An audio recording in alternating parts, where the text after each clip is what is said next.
ബുർക്കിനോ Faso ഒരു African രാജ്യമാണ്. ഈ ആഫ്രിക്കൻ രാജ്യത്ത് നിന്ന് ഇന്ത്യ എണ്ണ ഇറക്കുമതി ചെയ്യാനായിട്ട് തീരുമാനിച്ചിരുന്നു. ഇപ്പോൾ അതിൻ്റെ നിർണായകമായ ഘട്ടത്തിലാണ് കാര്യങ്ങളുള്ളത്. അമേരിക്ക ഒരു അടിമ രാജ്യത്തെ പോലെ കണ്ടിരുന്ന ഈ രാജ്യം ഇന്ന് ഇന്ത്യയുമായിട്ടുള്ള സഹകരണത്തിന് തയ്യാറായിരിക്കുകയാണ്. അതായത് നമുക്ക് റഷ്യയിൽ നിന്നാണ് നമ്മൾ എണ്ണ വാങ്ങിക്കൊണ്ടിരിക്കുന്നത്. എണ്ണ വാങ്ങലിൽ ഇപ്പോൾ ചെറിയ വ്യത്യാസങ്ങൾ വന്നിട്ടുണ്ട്. കാരണം അതിൻ്റെ വിലയുമായിട്ട് ബന്ധപ്പെട്ടാണ് ഈ വ്യത്യാസങ്ങൾ. അതുകൊണ്ട് തന്നെ ഇന്ത്യ തങ്ങളുടെ ഈ പറയുന്ന എണ്ണ വ്യാപാരം ഇല്ലെങ്കിൽ ഇന്ധന ആവശ്യങ്ങൾക്കുള്ള വസ്തുക്കൾ ഇറക്കുമതി ചെയ്യുന്നത് വൈവിധ്യവൽക്കരിക്കുകയാണ്. അതായത് നിരവധി രാജ്യങ്ങളിൽ നിന്ന് ഇന്ത്യ ഇറക്കുമതി ചെയ്യുന്നു. ഇപ്പോൾ ബുർക്കിനോ ഫാസോ എന്ന് പറയുന്ന ഈ ആഫ്രിക്കൻ രാജ്യവുമായിട്ടുള്ള കരാറിൽ എന്താണ് ശരിക്കുള്ള തീരുമാനം? അത് ശരിക്കും നമുക്കൊരു കോളടിക്കും എന്നൊക്കെ പറയുന്ന രീതിയിലുള്ള ഒരു കരാറാണ് വരുന്നത്. ഇപ്പോൾ അവിടെ പ്രസിഡന്റ് ആയിരിക്കുന്നത് ഒരു പക്ഷേ രണ്ടാം ചെഗുവേര ആകുമോ എന്നൊക്കെ എല്ലാവരും ഈ പറയുന്ന അടിമത്തത്തിലേക്ക് ഇവരെ കൊണ്ടുപോകാൻ ആഗ്രഹിക്കുന്ന എല്ലാവരും കരുതുന്ന ഒരു ആളാണ്. അദ്ദേഹത്തിൻ്റെ പേര് ഇബ്രാഹിം ട്രോറെ എന്നാണ്. എനിക്ക് തോന്നുന്നത് ലോകത്തിലെ ഏറ്റവും പ്രായം കുറഞ്ഞ ഭരണാധികാരികളിൽ രണ്ടാമനാണ്. 37 വയസ്സാണ് ട്രോറയ്ക്കുള്ളത്. ഏതാണ്ട് 18ഓളം വധശ്രമങ്ങൾ നടന്നിട്ടുണ്ട്. ഒട്ടേറെ അട്ടിമറി ശ്രമങ്ങൾ നടന്നിട്ടുണ്ട്. അതിനൊക്കെ ശേഷമാണ് മുൻ ഭരണാധികാരിയായിട്ടുള്ള ലഫ്റ്റനന്റ് കേണൽ പോൾ ഹെൻറി ഡാമിയയ്ക്കെതിരായിട്ട് നടന്നിട്ടുള്ള കലാപത്തെ തുടർന്ന് 2022 ഇബ്രാഹിം ട്രോറെ ബുർക്കിന ഫാസോയുടെ പ്രസിഡന്റായത്. അപ്പോൾ ഇത് വലിയ ഒരു ദരിദ്ര രാജ്യമാണ് എന്നുള്ളത് തന്നെയാണ്. അപ്പോൾ ഇതിൽ വരുന്ന ഒരു കാര്യം എന്ന് പറയുന്നത്, എങ്ങനെ ഈ ട്രോറെ ചിന്തിക്കുന്നത് എങ്ങനെയാണ് ഈ ഒരു രാജ്യത്തെ എങ്ങനെ സമ്പന്നമാക്കാം, ഞങ്ങൾക്ക് അടിമത്തത്തിലേക്ക് പോകാൻ ഇനി താല്പര്യമേയില്ല, അത് കരുതിക്കൊണ്ട് നിങ്ങളാരും ഈ വഴി വരണ്ട എന്നുള്ളതാണ്. അത്തരത്തിലുള്ള പ്രസംഗങ്ങളൊക്കെ ട്രോറയുടെ ലഭ്യമാണ്. നമ്മൾ കേട്ടു നോക്കിയാൽ മനസ്സിലാവുന്നതേ ഉള്ളൂ. അപ്പോൾ ഈ ബുർക്കിന ഫാസോ എന്ന് പറയുന്നത് ഒരു തരത്തിൽ പറഞ്ഞിട്ടുണ്ടെങ്കിൽ ഖനി എന്ന് തന്നെ പറയാം. പൂർണ്ണമായും സ്വർണ്ണഖനി എന്ന് തന്നെ പറയാം. പടിഞ്ഞാറൻ ആഫ്രിക്കയിൽ കരയാൽ ചുറ്റപ്പെട്ട് കിടക്കുന്ന ഒരു രാജ്യമാണ് ഈ ബുർക്കിന ഫാസോ. നേരത്തെ അപ്പർ വോൾട്ട എന്നറിയപ്പെടുന്ന ഈ രാജ്യം 1960 ഫ്രാൻസിൽ നിന്ന് സ്വാതന്ത്ര്യം നേടുന്നത്. എന്നാൽ രാഷ്ട്രീയ സ്വാതന്ത്ര്യത്തിനപ്പുറം ഈ രാജ്യത്തിൻ്റെ സാമ്പത്തിക ആഭ്യന്തര സ്വാതന്ത്ര്യത്തിൽ അന്ന് മുതൽ ഫ്രാൻസും ഒക്കെ ഇടപെടൽ നടത്തിയിട്ടുണ്ടായിരുന്നു. ഈ പറയുന്ന ബുർക്കിന ഫാസോയുടെ മൊത്തം കയറ്റുമതിയുടെ 77 മുതൽ 80% സ്വർണമായിരുന്നു എന്നാണ് പറയുന്നത്. ഏതാണ്ട് സ്വർണത്തെ കൊണ്ട് മാത്രം ജീവിച്ചു പോകുന്ന ഒരു രാജ്യം എന്നുള്ള രീതിയിലേക്ക് ഇതിൻ്റെ കാര്യങ്ങൾ, ഇവരുടെ GDPയുടെ ഏകദേശം 10% കയറ്റുമതി വരുമാനത്തിൻ്റെ 70%-ലധികവും സംഭാവന ചെയ്യുന്നത് ഈ ഖനന മേഖല തന്നെയാണ്. അപ്പോൾ ബുർക്കിന ഫാസോയുടെ മേൽ എല്ലാവർക്കുമുള്ള കണ്ണ് എന്തുകൊണ്ടാണ് എന്നുള്ളത് ഇപ്പോൾ ഇത്രയും പറയുമ്പോൾ നമുക്ക് മനസ്സിലാവും. കാരണം അത്രത്തോളം കാര്യങ്ങളുണ്ട്. ഇവരെ അടിച്ചമർത്തുകയും ഇവർക്ക് വേണ്ട സൗകര്യങ്ങൾ കൊടുക്കാതിരിക്കുകയും ചെയ്യുക, അതിനെ അട്ടിമറി നടത്തിക്കൊണ്ടാണ് ഇബ്രാഹിം ട്രോറെ അവിടെ വരുന്നത്. ഇബ്രാഹിം ട്രോറെ പറയുന്ന കാര്യവും ഇത്തരത്തിലുള്ള കാര്യങ്ങൾ തന്നെയാണ്. അപ്പോൾ ഒരു രാജ്യത്തിനെ ഏതു രീതിയിൽ മുന്നോട്ട് കൊണ്ടുപോകാം എന്നുള്ള ഒരു രീതിയിലുള്ള ചിന്തയിലേക്കാണ് ഇബ്രാഹിം ട്രോറയുടെ കാര്യങ്ങളെല്ലാം മുന്നോട്ട് പോകുന്നത്. അപ്പോൾ ഈ രാജ്യത്ത് നിന്നാണ് നമ്മൾ വീണ്ടും എണ്ണ വാങ്ങാനുള്ള കരാറിലേക്ക് ഏർപ്പെടുന്നത്. നമുക്കറിയാം, നമ്മുടെ രാജ്യത്തിന് വീണ്ടും റഷ്യ എണ്ണ വില കുറച്ച് തരാമെന്ന് പറഞ്ഞിട്ടുണ്ട്. അപ്പോൾ എല്ലാവരും പറയുന്നുണ്ടല്ലോ, ഈ അമേരിക്ക പ്രത്യേകിച്ച് പറയുന്നുണ്ടല്ലോ, നമ്മൾ റഷ്യയിൽ നിന്ന് എണ്ണ വാങ്ങുന്നത് ശരിയല്ല, ചെയ്യുന്നത് ചതിയാണ് എന്നൊക്കെയാണ് പീറ്റർ നവാരോ ഉൾപ്പെടെയുള്ളവരൊക്കെ പറഞ്ഞുകൊണ്ടിരിക്കുന്നത്.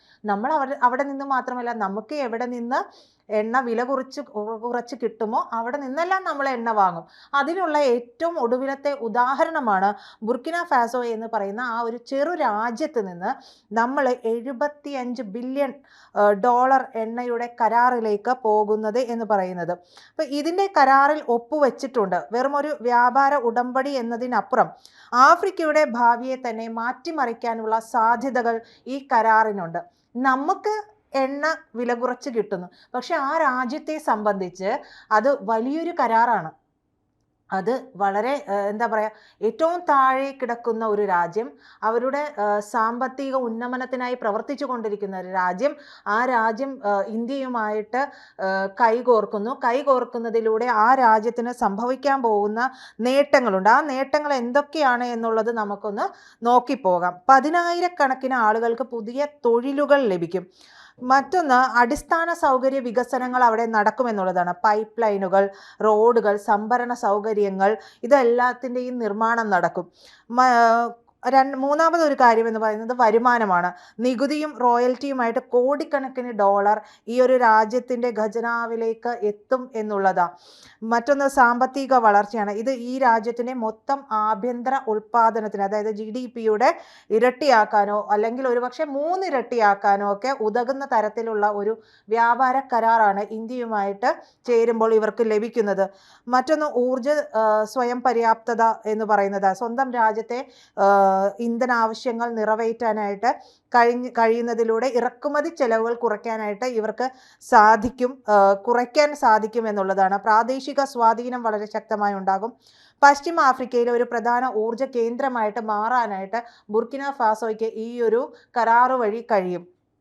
ഇത് പാശ്ചാത്യ ശക്തികളിൽ നിന്നുള്ള സ്വാതന്ത്ര്യം എന്ന് പറയുന്നത് ഇവരെ സംബന്ധിച്ച് ഏറ്റവും പ്രധാനപ്പെട്ട ഒരു കാര്യമാണ്. കാരണം എല്ലാവരും ഇവരെ ചൂഷണം ചെയ്തുകൊണ്ടിരിക്കുകയായിരുന്നു.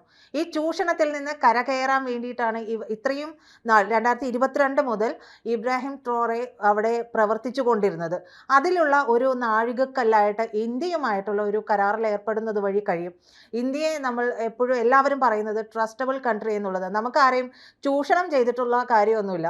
ഒരു പാലമിട്ടാൽ അങ്ങോട്ടും ഇങ്ങോട്ടും ഇന്ത്യയുടെ സഹായം എന്നും എല്ലാവർക്കും ഒപ്പമുള്ളതാണ്. ഇന്ത്യക്ക് ഒരാളെ ഈ പറയുന്ന ട്രംപൊക്കെ ചെയ്യുന്നത് പോലെ ഒരു ചൂഷണം ചെയ്തുകൊണ്ടുള്ള ഒരു മുതലാളിത്ത വ്യവസ്ഥയിൽ അങ്ങനെയൊന്നുമല്ല. നമ്മൾ ഒരു പാലമിട്ട അവർക്കും ഒരു ഗുണമുണ്ടാകണം, നമുക്കും ഒരു ഗുണമുണ്ടാകണം. ആ രീതിയിലേക്കാകുമ്പോൾ സ്വാഭാവികമായി ഇന്ത്യയോട് ചേർന്ന് നിൽക്കുമ്പോൾ അവർക്ക് ഒരു വിശ്വാസ്യത കൂടുതൽ വരികയാണ്. ഇന്ത്യയെ വിശ്വസിക്കാം എന്നുള്ള ഒരു ചിന്താഗതി ലോകത്തിന് മുമ്പിലേക്ക് വയ്ക്കുക കൂടി ചെയ്യുന്നുണ്ട് ഈ ഒരു കരാറ് വഴി. ഇന്ത്യ ഇത് തിരഞ്ഞെടുത്തത് എന്താണ് എന്നുള്ള ഒരു ചോദ്യം അവിടെ നിലനിൽക്കുന്നുണ്ട്. അത് പാശ്ചാത്യ ശക്തികൾക്ക് പകരം അവർ ഇന്ത്യയെ പങ്കാളിയായി തിരഞ്ഞെടുത്തതിൻ്റെ കാരണം തന്നെ വളരെ ശ്രദ്ധേയമാണ്. ഇന്ത്യയുമായിട്ടുള്ള കരാറുകൾ പരസ്പര ലാഭത്തിൽ ഊന്നിയുള്ളതാകും എന്നുള്ളൊരു കാര്യം, ഒരു ചിന്ത അവിടെ പോയിട്ടുണ്ട്. അതിൻ്റെ പേരിൽ തന്നെയാണ് പ്രധാനമായിട്ടും ഇന്ത്യയുമായിട്ട് നമ്മൾ നേരത്തെ പറഞ്ഞതുപോലെ വിശ്വസിക്കാൻ കൊള്ളാവുന്ന ഒരു രാജ്യമാണ്. അത് എല്ലാ രാജ്യങ്ങളും ഇപ്പോൾ പറഞ്ഞുകൊണ്ടിരിക്കുന്ന ഒരു കാര്യമാണ്. അപ്പോൾ ഇന്ത്യക്ക് അവിടെ ഒരു അടിത്തറ ആ കാര്യത്തിൽ വീണ്ടും ഉണ്ടാവുകയാണ്, അരക്കിട്ടുറപ്പിക്കുകയാണ് ഇന്ത്യ വിശ്വാസ്യതയുടെ കാര്യത്തിൽ എന്നുള്ളത്. അതുകൊണ്ട് തന്നെയാണ് നമ്മളെ അവർ തിരഞ്ഞെടുക്കാനുള്ള ഒരു കാരണമുണ്ടാകുന്നത്. ഇത് വലിയ വെല്ലുവിളികളും ഒക്കെ ഉണ്ടാക്കുന്നുണ്ട്.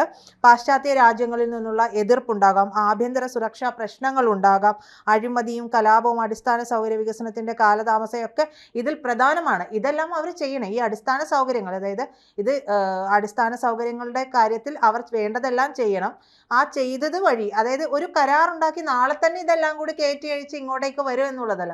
ഒരു കരാറുണ്ടാക്കി അതിൻ്റെ രീതിയിൽ അതെന്തെല്ലാം ചെയ്ത് മുന്നോട്ടുള്ള നടപടിക്രമങ്ങൾ ക്രമമായിട്ട് ചെയ്തുകൊണ്ടാണ് ഈ ഒരു കരാറിലേക്ക് വരാൻ പറ്റുള്ളൂ. ആ വരുന്നത് വരെയുള്ള ഒരു ബുദ്ധിമുട്ട് ഈ രാജ്യത്തിനുണ്ടാകും സ്വാഭാവികമായിട്ടും. അത് എല്ലാ രാജ്യങ്ങൾക്കും അങ്ങനെ തന്നെയാണ്. നമ്മളിപ്പോൾ പാക് മേഖലയിലൊക്കെ എണ്ണയുണ്ട് പറഞ്ഞിട്ട് നമ്മൾ തന്നെ സംസാരിക്കുമ്പോൾ പറഞ്ഞിട്ടുണ്ട്, നാളെ തന്നെ പോയിട്ട് ട്രംപിന് അവിടെ നിന്ന് ബക്കറ്റിൽ എണ്ണയും കോരിക്കൊണ്ട് വരാനൊന്നും പറ്റില്ല. അവിടെ ബലൂജികളെ മാറ്റി, ബലൂജികളുടെ മേഖലയിലാണ് ഇത് ഉള്ളതെന്നാണല്ലോ പറയുന്നത്. അപ്പോൾ ബലൂജികളെ മാറ്റി അത് എങ്ങനെയാണോ സ്വായത്തമാക്കേണ്ടത് അതിന് വേണ്ടുന്ന നടപടികളെല്ലാം ചെയ്ത് പാകിസ്ഥാനും അതിനുള്ള എഫേർട്ട് എടുക്കേണ്ടി വരും. അപ്പോൾ ആ രീതിയിൽ തന്നെയാണ് ഇവിടെ ബുർക്കിന ഫാസോയുടെയും കാര്യത്തിൽ വരുന്നത്. അപ്പോൾ അടിസ്ഥാന സൗകര്യങ്ങളെല്ലാം ക്ലീൻ ആക്കിയതിന് ശേഷം അവിടെയുള്ള കാര്യങ്ങൾക്കെല്ലാം നമ്മൾ മുന്നോട്ട് പോകാനുള്ള സാധ്യതകൾ അവിടെയുണ്ട്. ട്രോറെ പറയുന്നത് ഒരു പാൻ ആഫ്രിക്കൻ ആശയങ്ങൾക്ക് കൂടുതൽ കരുത്ത് പകരുന്ന ഒരു കാര്യമാണ്. ആഫ്രിക്കയുടെ ഐക്യം, സ്വാതന്ത്ര്യം, യുവജന ശാക്തീകരണം, വിദേശ നിയന്ത്രണങ്ങളിൽ നിന്നുള്ള വിമോചനം എന്നിവയെക്കുറിച്ചെല്ലാം നിരന്തരം സംസാരിക്കുന്ന ഒരാളാണ് ട്രോറെ എന്ന് പറയുന്ന അവിടുത്തെ ഭരണാധികാരി. അപ്പോൾ ഈ കരാർ ഈ ആശയങ്ങളുടെ പ്രായോഗികമായിട്ടുള്ള ഒരു തെളിവാണ് എന്ന് വേണമെങ്കിൽ നമുക്ക് പറയാൻ കഴിയും. അപ്പോൾ ഈ ട്രോറെ പറഞ്ഞിട്ടുള്ള പ്രസംഗത്തിൽ പറയുന്ന ഒരു പ്രധാനപ്പെട്ട കാര്യം എന്ന് പറയുന്നത് ട്രംപിനോട് പറഞ്ഞിട്ടുള്ളത് നിങ്ങളുടെ കൊള്ളയടി നിർത്തുക എന്നുള്ളതാണ്. നിങ്ങളുടെ കൊള്ളയടി നിർത്തുക എന്ന് പറഞ്ഞെടുത്താണ് ഇന്ത്യക്ക് അവിടെ ഒരു ചുവടുവയ്പ് ഉണ്ടായിരിക്കുന്നത്.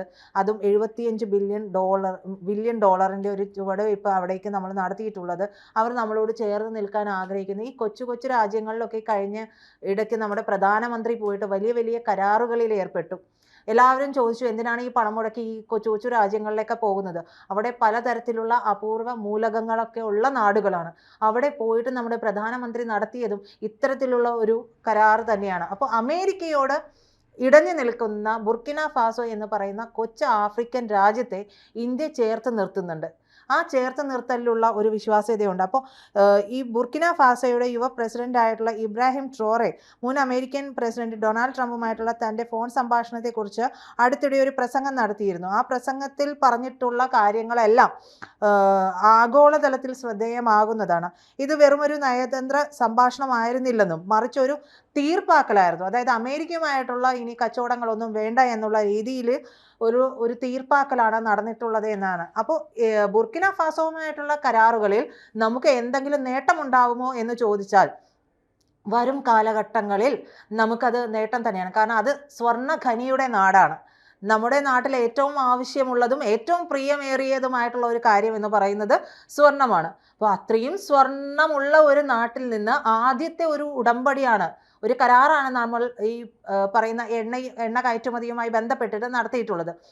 പോകെ പോകെ സ്വർണവും ഇറക്കുമതി ചെയ്യാനുള്ള സാധ്യതകളുണ്ടാവും. അതനുസരിച്ചിട്ടുള്ള കാര്യങ്ങളിലെല്ലാം വലിയ മാറ്റങ്ങൾ ഉണ്ടാവും. അപ്പോൾ ബുർക്കിന ഫാസോ എന്ന് പറയുന്ന രാജ്യത്തിൽ നിന്ന് നമ്മളൊരു ഉടമ്പടിയിൽ ഏർപ്പെടുമ്പോൾ ഒരിക്കലും ഇന്ത്യക്ക് അതൊരു എന്താ പറയുക, ഒരു പ്രതീക്ഷയില്ലാത്തതല്ല. പ്രതീക്ഷയ്ക്ക് ഒരുപാട് വകയുള്ള കാര്യത്തിലേക്ക് തന്നെയാണ് നമ്മുടെ പോക്ക്. കൂടുതൽ വാർത്തകളും വിശേഷങ്ങളും നിങ്ങളിലേക്ക് എത്താൻ ABC മലയാളം സബ്സ്ക്രൈബ് ചെയ്യുക, ബെൽ ബട്ടണും അമർത്തുക.